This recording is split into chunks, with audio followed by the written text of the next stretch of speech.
ഇന്നത്തെ വീഡിയോയിൽ യൂറോപ്പിൽ നാറ്റോ സഖ്യം അതുപോലെ തന്നെ ഗ്രീൻലാൻഡുമായിട്ട് ബന്ധപ്പെട്ട രണ്ട് മൂന്ന് വിഷയങ്ങൾ അതുപോലെ തന്നെ വെനിസുലയുമായിട്ട് ബന്ധപ്പെട്ട ചെറിയ അപ്ഡേറ്റ് നമ്മളിപ്പോൾ 2-3 ദിവസം കൊണ്ട് വെനിസുലയുമായിട്ട് ബന്ധപ്പെട്ട വിഷയങ്ങളാണ് ഏറ്റവും കൂടുതൽ അപ്ഡേറ്റ് ചെയ്യുന്നത്. അതിന് കാരണം ഇപ്പോൾ ലൈം ലൈറ്റിൽ ആ വിഷയം ചർച്ച ചെയ്യപ്പെടുന്നതുകൊണ്ടാണ്. ഗ്ലോബലി ജിയോ പൊളിറ്റിക്കലി എന്താണ് ഡിസ്കഷനിൽ വരുന്നത് ആ വിഷയങ്ങളായിരിക്കും നമ്മൾ ചർച്ചയ്ക്ക് എടുക്കുന്നത്. ഇപ്പം ഈ നാറ്റോ രാജ്യങ്ങളെല്ലാം തന്നെ ഒന്ന് കൂടിച്ചേർന്ന് സംസാരിച്ചിട്ട് അമേരിക്ക ഗ്രീൻലാൻഡിനെ ചൊല്ലി ഉയർത്തുന്ന വാദങ്ങളെ ഗണ്ണിച്ചുകൊണ്ടുള്ള സ്റ്റേറ്റ്മെന്റുകളാണ് പല രാജ്യങ്ങളും പുറത്തുവിടുന്നത്.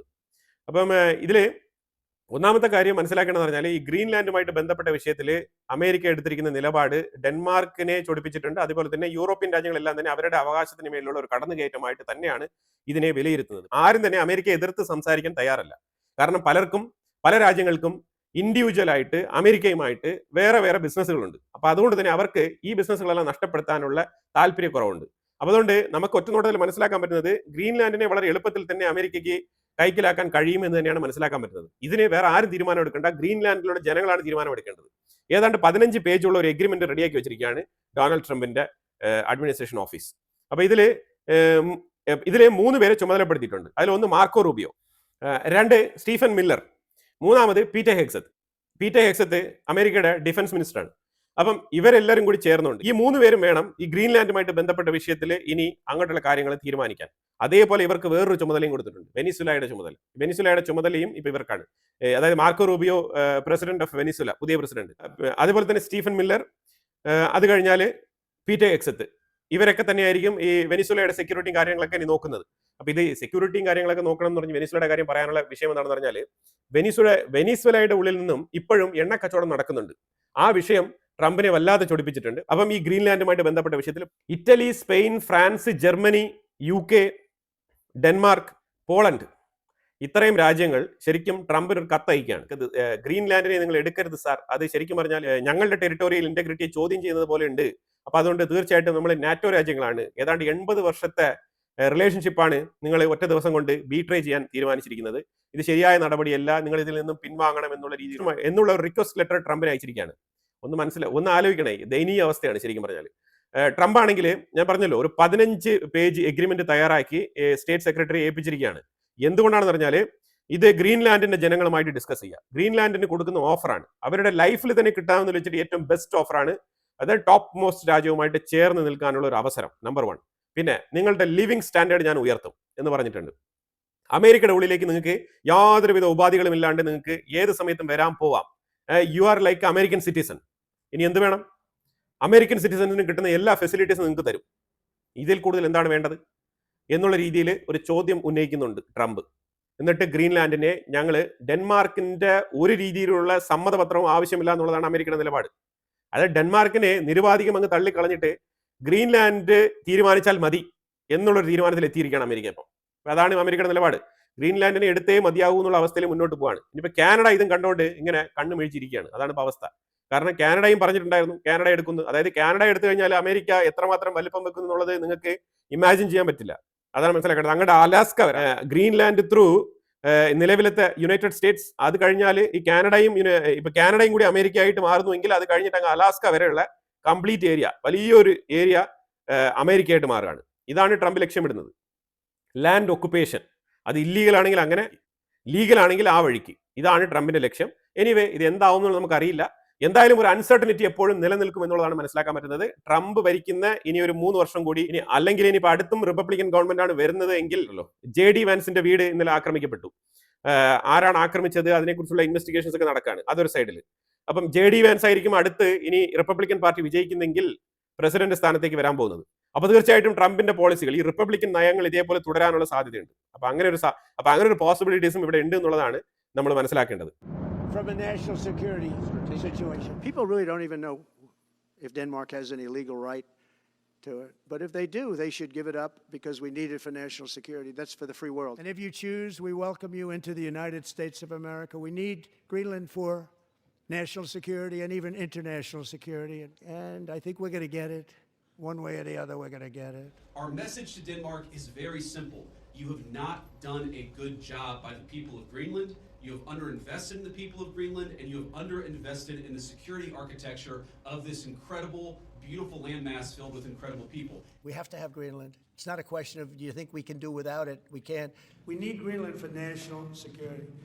And if you take a look at Greenland, you look up and down the coast, you have Russian and Chinese ships all over the place. We need it for national security. We have to. അപ്പം ഗ്രീൻലാൻഡിനെ Trump എടുക്കുകയാണെന്നുണ്ടെങ്കിൽ 80 വർഷത്തെ NATO relationship tarnish ചെയ്യപ്പെടുന്നു എന്നുള്ളതാണ് അവരുടെ സങ്കടം. അല്ലാതെ അമേരിക്കയെ വെല്ലുവിളിച്ചോ അമേരിക്കയ്ക്കെതിരെ എന്തെങ്കിലും സ്റ്റേറ്റ്മെന്റുകൾ പറഞ്ഞോ ഒരു രീതിയിലുള്ള നാറ്റോ രാജ്യങ്ങൾക്ക് പറയാനില്ല. അതാണ് മനസ്സിലാക്കേണ്ടത്. പിന്നെ ഗ്രീൻലാൻഡിനെ അമേരിക്ക എടുക്കുന്നെങ്കിൽ ഡെൻമാർക്ക് നാറ്റോയിൽ നിന്ന് പുറത്തു പോകും. ഡെൻമാർക്ക് മാത്രമല്ല, ഡെൻമാർക്കിന്റെ തീരുമാനത്തെ അനുകൂലിക്കുന്ന അമേരിക്കയുടെ നിലപാടുകളെ എതിർക്കുന്ന പല രാജ്യങ്ങളും നാറ്റോയിൽ നിന്ന് പുറത്തു പോകും. നാറ്റോയിൽ നിന്ന് രാജ്യങ്ങൾ പുറത്തു പോകുന്നുവെങ്കിൽ നാറ്റോ കൊളാപ്സ് ആവുകയാണ്. നാറ്റോ കൊലാപ്സ് ആവുന്നുണ്ടെങ്കിൽ ആർക്കാണ് ഗുണം ചെയ്യുന്നത്? അത് റഷ്യക്ക് കിട്ടിയ ഒരു അവസരമാണ്. ശരിക്കും പറഞ്ഞാൽ റഷ്യക്ക് കിട്ടിയ അവസരം എന്ന് പറഞ്ഞാൽ റഷ്യക്കെതിരെ ഏറ്റവും കൂടുതൽ സ്റ്റേറ്റ്മെന്റുകൾ പറഞ്ഞിരിക്കുന്ന ഒരുപാട് രാജ്യങ്ങളുണ്ട് നാറ്റോ കൂട്ടായ്മയിൽ. ഈ നാറ്റോ സംഘടന കൊലാപ്സ് ആകുന്നെങ്കിൽ പിന്നീട് ഒരു ചോദ്യമുണ്ട്. എന്ത് ചോദ്യം? ഈ കൂട്ടായ്മയിൽപ്പെട്ട രാജ്യങ്ങളിൽ ഏതെങ്കിലും ഒന്നിനെ തൊട്ടാൽ ആർട്ടിക്കിൾ 5 പ്രകാരം മറ്റുള്ള രാജ്യങ്ങളൊക്കെ കൂടി ചേർന്ന് വന്ന് അറ്റാക്ക് ചെയ്യും എന്നുള്ളതാണ്, ഒരു ഡിഫൻസ് പ്രൊട്ടക്ഷൻ കൊടുക്കും എന്നുള്ളതാണ് ഈ ഒരു ആർട്ടിക്കിൾ 5 പറയുന്നത് നാറ്റോ സംഘടനയിൽ. അപ്പം ഈ സാഹചര്യത്തിൽ ഇപ്പൊ നാറ്റോ പിരിച്ചുവിടുകയാണെന്നുണ്ടെങ്കിൽ, ഇപ്പൊ നാറ്റോ കൊലാപ്സ് ആവുകയാണെന്നുണ്ടെങ്കിൽ ഏതെങ്കിലും ഒരു രാജ്യത്തിനെ അറ്റാക്ക് ചെയ്ത് കഴിഞ്ഞാൽ, ഫോർ എക്സാമ്പിൾ ഫിൻലാൻഡ് റഷ്യയുടെ അടുത്ത് കിടക്കുന്ന രാജ്യം കൂടിയാണ്, ഫിൻലാൻഡിനെ അറ്റാക്ക് ചെയ്ത് കഴിഞ്ഞാൽ മറ്റേതെങ്കിലും രാജ്യങ്ങൾ വരുമോ എന്നുള്ള ചോദ്യം അവിടെ നിലനിൽക്കുന്നുണ്ട്. അത് വലിയൊരു ചോദ്യവും വല്ലാത്തൊരു ചോദ്യമാണ്. ഇതാണ് മനസ്സിലാക്കേണ്ടത്. കാരണം പല രാജ്യങ്ങളും റഷ്യക്കെതിരെ പല രീതിയിലുള്ള സ്റ്റേറ്റ്മെന്റുകൾ പറഞ്ഞിട്ടുണ്ട്. ഇതെല്ലാം തന്നെ റഷ്യൻ പ്രസിഡന്റ് വ്ളാഡിമിർ പുടിൻ കൃത്യമായിട്ട് കുറിച്ച് വെച്ചിട്ടാണ് മുന്നോട്ട് പോകുന്നത്. അപ്പൊ എന്തായാലും ഗ്രീൻലാൻഡ് ഒരു വല്ലാത്ത വിഷയമായിട്ട് തുടരും. പക്ഷേ അമേരിക്ക ഇപ്പോഴല്ലെങ്കിൽ ഇപ്പോൾ ഒരു 3 months ടൈമാണ് കൊടുത്തിരിക്കുന്നത്.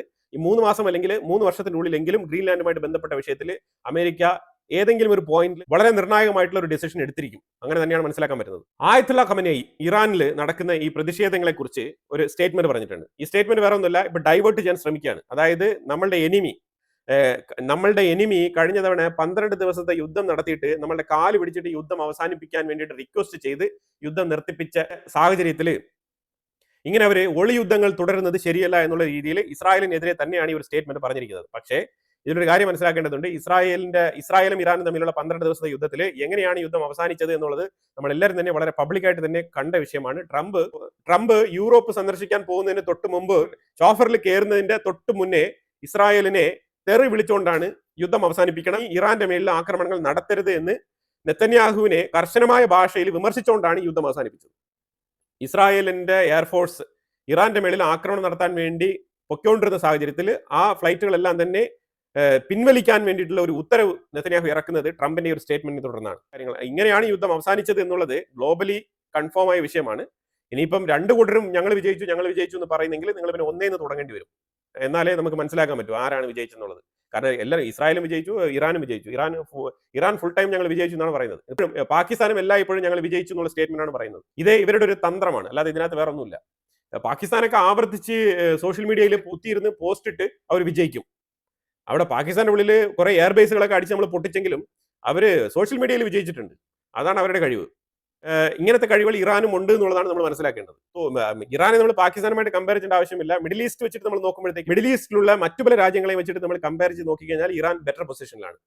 പാകിസ്ഥാനെ വിട്ടേക്കും, പാകിസ്ഥാൻ ഏഷ്യൻ സൈഡിലാണ്. ഇറാനെ മിഡിൽ ഈസ്റ്റുമായിട്ട് നമ്മൾ കമ്പയർ ചെയ്യേണ്ട കാര്യമുണ്ട്.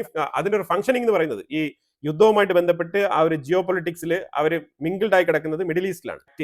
മിഡിൽ ഈസ്റ്റിലാണ് അവരുടെ എല്ലാ പ്രോക്സികളെയും അവർ ആക്ടിവേറ്റ് ചെയ്ത് വെച്ചിരിക്കുന്നത്. അപ്പൊ അതുകൊണ്ട് തന്നെ മിഡിൽ ഈസ്റ്റിൽ വളരെ സുപ്രധാനമായിട്ടുള്ള റോൾ ഉണ്ട് ഇറാന്.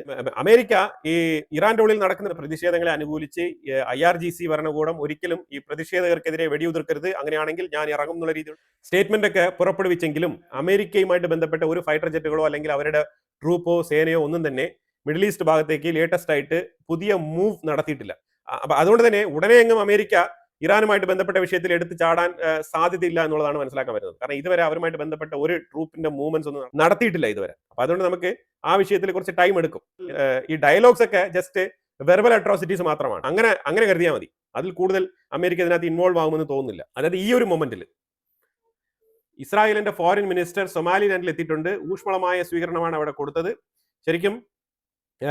ശരിക്കും സൊമാലിലാൻഡിനെ ഇസ്രായേൽ അംഗീകരിച്ചു, അതേപോലെ എത്യോപ്യ അംഗീകരിച്ചിട്ടുണ്ട്, കെന്യ, മൊറോക്കോ, UAE 3 രാജ്യങ്ങളും കൂടി അംഗീകരിച്ചിട്ടുണ്ട്.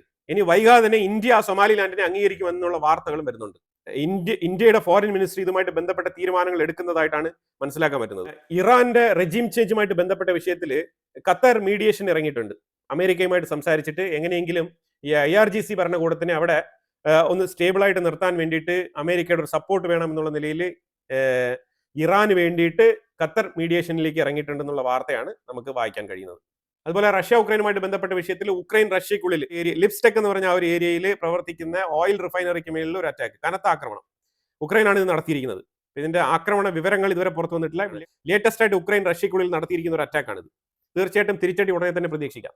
കീവുമായിട്ട് ബന്ധപ്പെട്ട വിഷയത്തിൽ ഫർദർ ഡെവലപ്മെന്റ് ഡൊണാൾഡ് ട്രംപിന്റെ അടുത്ത് ചോദിച്ചപ്പോഴത്തേക്കും ട്രംപ് പറഞ്ഞത് അവിടെ ആന്റി കറപ്ഷൻ ബ്യൂറോ ഫ്രീ ആയിട്ട് പ്രവർത്തിക്കാനുള്ള ഒരു സാഹചര്യത്തിന് വഴിയൊരുക്കണം എന്നാണ് ട്രംപ് പറഞ്ഞിരിക്കുന്നത്. കൃത്യമായിട്ട് സെലൻസ്കിക്ക് കൊടുക്കുന്ന ഒരു താക്കീതായിട്ട് വേണമെങ്കിൽ ഇതിനെ കാണാം. കാരണം വേറെ ഒന്നുമല്ല, സെലൻസ്കി ഇതുവരെ ട്രംപിന്റെ അടുത്ത് സംസാരിച്ചിട്ട് പോയിട്ട് അതിന്റെ മറുപടിയോ അല്ലെങ്കിൽ അതുമായിട്ട് ബന്ധപ്പെട്ട ഒരു രീതിയിലുള്ള നീക്കുപോക്കുകളോ നടത്താത്ത സാഹചര്യത്തിൽ നിലവിൽ ട്രംപ് ഇച്ചിരി ക്ഷുഭിതനാണ് സെലൻസ്കിയുടെ മേളിൽ.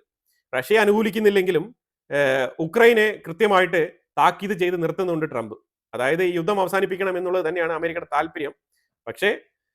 പക്ഷേ അതിന് സെലൻസ്കി കൃത്യമായിട്ട് കോപ്പറേറ്റ് ചെയ്യുന്നില്ല എന്നുള്ളതാണ് ട്രംപിന്റെ ഈ ഒരു സ്റ്റേറ്റ്മെന്റിൽ നിന്ന് മനസ്സിലാക്കാൻ പറ്റുന്നത്. അതാണ് ആന്റി കറപ്ഷൻ ബ്യൂറോയെ തന്നെ ട്രംപ് എടുത്ത് പറയുന്നത്. അതായത് നീ കൃത്യമായിട്ട് ലൈനിൽ വരുന്നില്ല എന്നുണ്ടെങ്കിൽ, നീ കൃത്യമായിട്ട് കാര്യങ്ങൾ മുന്നോട്ട് നീക്കുന്നില്ല എന്നുണ്ടെങ്കിൽ ആന്റി കറപ്ഷൻ ബ്യൂറോയെ വെച്ചിട്ട് നിന്റെ കള്ളക്കളികളൊക്കെ പൊളിച്ചടിക്ക് കൈ തരും എന്നുള്ളതാണ് ട്രംപ് പറഞ്ഞു വെച്ചിരിക്കുന്ന ഈ ഒരു സ്റ്റേറ്റ്മെന്റിൽ നിന്ന് മനസ്സിലാക്കേണ്ടത്. അപ്പോൾ എന്തായാലും ഗ്രീൻലാൻഡുമായിട്ട് ബന്ധപ്പെട്ട് നാറ്റോ സഖ്യങ്ങൾ ഇനി എങ്ങനെയാണ് തീരുമാനം എടുക്കാൻ പോകുന്നത് എന്നുള്ളതൊക്കെ ഇനി വരാൻ പോകുന്ന ആഴ്ചകളിൽ അവർ ചർച്ച ചെയ്ത് തീരുമാനിക്കും. കൂടുതൽ വിവരങ്ങൾ കിട്ടുന്ന മുറയ്ക്ക് നമ്മൾ അടുത്തടുത്ത വീഡിയോകളിൽ അതൊക്കെ ഉൾപ്പെടുത്താം. ഇതിനെക്കുറിച്ചുള്ള അഭിപ്രായങ്ങൾ കമന്റ് ബോക്സിൽ രേഖപ്പെടുത്തുക. കൂടുതൽ വാർത്തകളുമായിട്ട് അടുത്ത വീഡിയോയിൽ വരാം. Thank you so much.